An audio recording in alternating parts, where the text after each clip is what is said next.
Hey, it's Ray.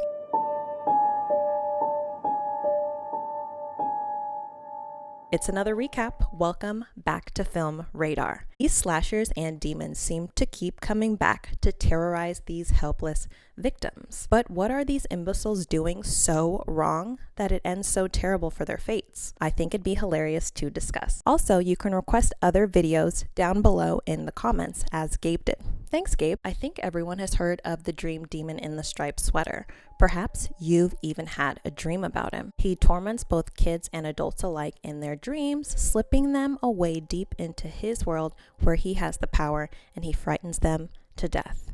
He is the egregiously gory Mr. Freddy Krueger, and he holds nothing back when it comes to haunting these young teens of their quiet town of Springwood. The one brave enough to fight back against him may surprise you. A Nightmare on Elm Street is the first of 9 Nightmare on Elm Street films. What's sick about this movie is how it begins to blend real life with the dream world, quickly transcending these young teens from their day-to-day high school lives to a world filled with their worst dreams. The films are a bit goofy and funnier as they go along, but in my opinion, A Nightmare on Elm Street has some of the scariest horror sequences I've ever seen. If I have any Freddy fans watching, go ahead and let me know with a comment down below. I know he scared me as a kid. Played by the dedicated Robert Englund, Freddy Krueger, credited as just Fred Krueger in only this first film, has haunted the dreams of millions. And so nightmarish, he has no problem terrorizing children and cracking jokes at the very same time. So exactly how does this teenage girl manage to cross his path, and what the hell happens when she does? Let's find out. Right off the bat, the music in A Nightmare on Elm Street is a good indication of the dread you'll feel while watching it. We are shown someone creating a glove with knives for the fingers. A young woman, clearly dressed for bed, ends up not in REM, but running through a damp hallway. The young woman in the nightgown trying to evade a man. We hear him sporadically laughing and saying her name, Tina, his voice echoing throughout the industrial-looking building. Blocked in, she is almost caught by the man. He finally appears. In the film's first jump scare, Freddy pops up, and he only manages to tear her dress as he tries to grab her, waking her up from her nightmare. Tina's fine, it was just a dream. Strangely enough, she finds her dress ripped in real life. The next day at school, Tina's friends, Nancy, Glenn, and Rod, think they are too cool to take this nightmare nonsense seriously, despite seeing the same man in their dreams. That night, Tina dumbly has them spend the night to keep her company. Rod, her bad boy BF, and her get it in an attempt to bang out her stress. Yeah, you're gonna regret coming over, buddy. Glenn strikes out and doesn't get any from Nancy, which is probably why he's a dick for the rest of the movie. I love the outside shots of the houses at nighttime with the creepy piano strings music playing in the background. You just know some shit's about to go down. Thanks, Charlie Berenstein. Tina wakes up to a quiet voice saying her name and bravely asks who the hell they are. Like a badass, Nancy is woken up by the same force and fends it off with the power of Jesus. Tina walks outside to confront whoever is making all that racket, and walking into a dark alleyway where things take a turn. It's then a familiar voice is heard.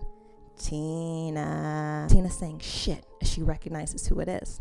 It's her dream man showing off his powers this time. He can teleport, regenerate body parts, he has super strength. He can basically do anything in this dream world. He is quite silly in some of his methods, but obviously powerful enough to scare the wit out of Tina. Rod finds Tina convulsing all over the bed with her eyes closed. Her mind is still in the dream, and with her fear levels being through the roof from Fred's skills, he can hurt more than just her dress this time. In the first kill of the movie, Freddy pulls Tina up to the ceiling of her own bedroom, flailing her around vigorously while she screams out for Rod's help, her chest getting ripped open with 4 slash marks from Freddy's good hand. Rod is arrested under suspicion, as no one else was physically in the room when Tina was murdered. Nancy's dad is Lieutenant Donald Thompson on the case.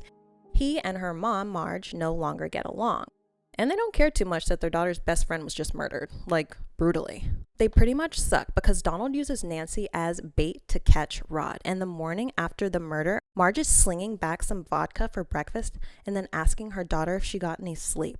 What do you think, Marge? At school, Nancy sees Tina. Whoops, it's not actually Tina, it's just Freddy propping her body up in a body bag and moving it around to mess with Nancy. It gets even creepier when he takes over the hall monitor's body to yell at and toy with Nancy even further. She's not quite up to snuff on Freddy's trickery yet and tries to follow who she still thinks is her friend Tina down to the basement. But when Freddy reveals himself and slashes his own chest open to reveal maggots underneath, she realizes it's not Tina, but the man from her nightmare, and she makes a run for it. When he gets her cornered, she shouts, "It's only a dream," trying to get a hold of some reality, and burns her arm on a scalding pipe. The heat from the burn waking Nancy up in a sweaty, screaming panic in front of her entire class. As she leaves the school to go home, she looks down to see her arm is also burnt in real life. That night, Freddy gets a little handsy, and Nancy's mom's being a freak. This whole scene is freaky, actually. Although she does save her daughter once from drowning in the bath, she is not acting normal. Not even for just everyday Marge, because when she offers her daughter warm milk, Nancy goes... But the scene honestly looks so good. I swear, like that 80s weird awful shade lamp era combined with the horror plot lurking in the background. It hits. Marge goes to clear her head, and Freddy gets back to being a level 1 creep. Nancy hasn't quite figured out that falling asleep is not in her best interest, singing herself a lullaby. 1, 2, Freddy's coming for you. 3, 4, better lock your door. And she catches a snooze, of course, because who wouldn't fall asleep to that? She honestly gets way further in this little battle with Freddy than she should have, let's be honest. The milkman comes back, and Nancy wakes up before any real damage is done.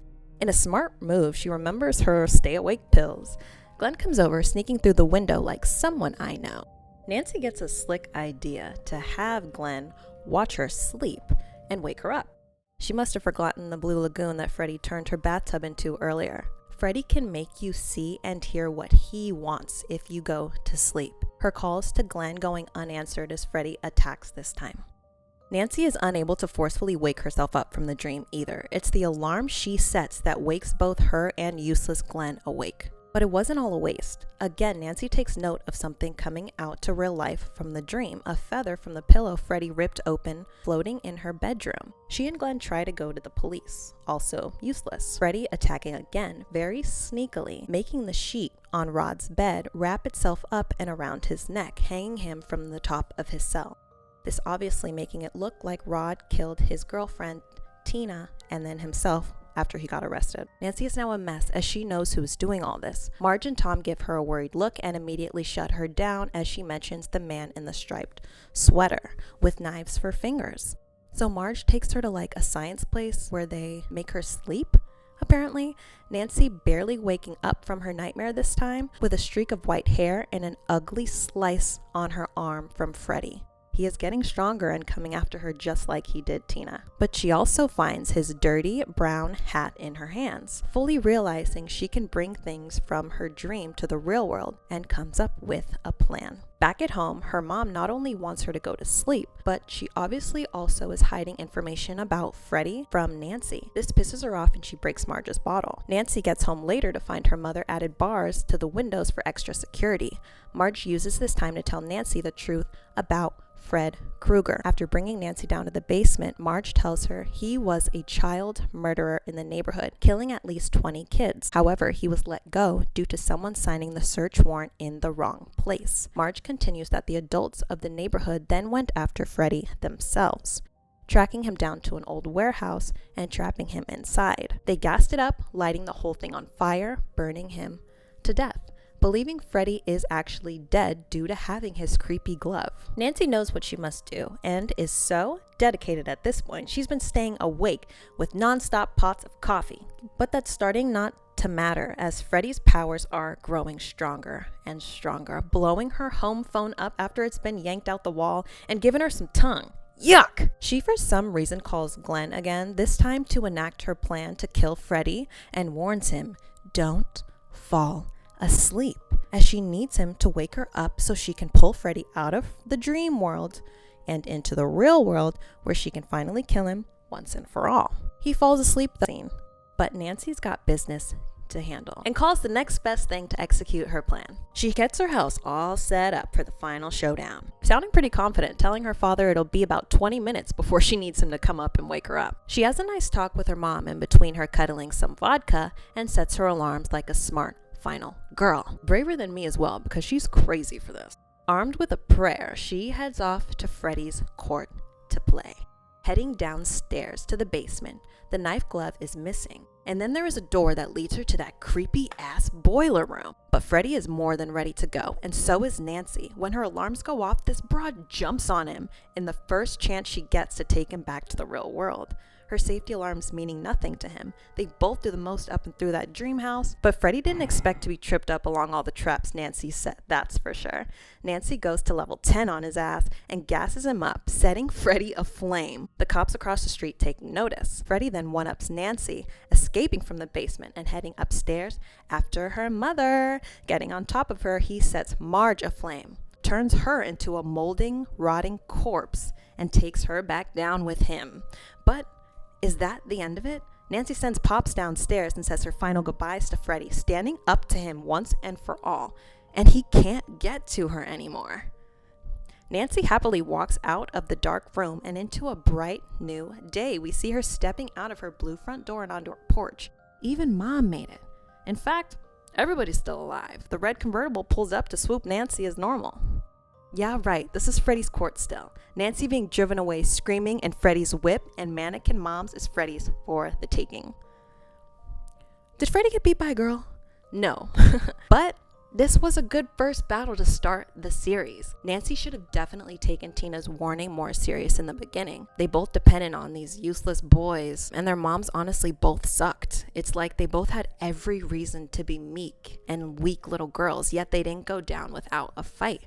Freddy probably didn't expect the whole Home Alone sequence, but I truly believe he always had the power to kill Nancy and her friends. Freddy's main goal being to remind Nancy of what their parents had done to him and revealing why he was out for revenge in the first place. He's literally had the parents of Springwood paranoid for their children's safety ever since they tried to get rid of him. It even seemed like Marge was somewhat under his influence at some points, as she was weak from the start. Nothing like her tough and strategic daughter. Nancy did fight for what was left of her life after her bestie Tina was murdered. But by that time, the fears the adults of the town had had of Freddy coming back to torment their children had already come to fruition. He could have probably killed him the whole time. He just had to show off first. Well, that's a wrap on the Freddy action, guys. The jokester. We shall see you later when we recap A Nightmare on Elm Street 2, Freddy's Revenge. Don't forget to subscribe, guys, to see more videos just like this one. And let me know if you have any requests in the comments below. See you in the next recap, horror nerds.